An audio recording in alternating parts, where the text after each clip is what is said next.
মানবতাবিরোধী অপরাধে দণ্ডপ্রাপ্ত পলাতক আসামি আবুল কালাম আজাদ ২১ জানুয়ারি আন্তর্জাতিক অপরাধ ট্রাইব্যুনালে আত্মসমর্পণ করেছেন।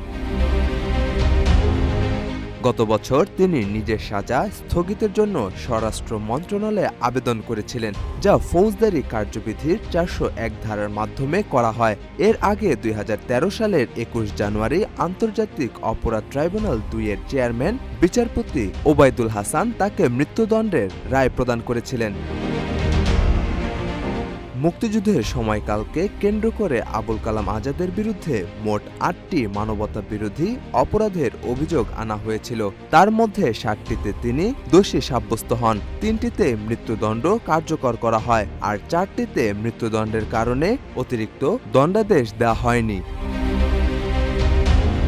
তার বিরুদ্ধে প্রমাণিত অপরাধের মধ্যে রয়েছে ১৪ জনকে হত্যা, ৩ নারীকে ধর্ষণ, ৯ জনকে অপহরণ, ১০ জনকে আটক রাখা ও ৫ বাড়িতে অগ্নিসংযোগ সহ ১৫ বাড়ির মালামাল লুট।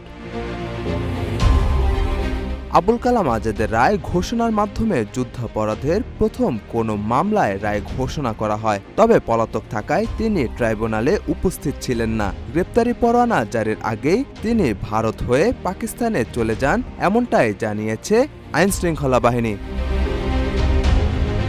সাজিদ আকরাম, রূপালী বাংলাদেশ।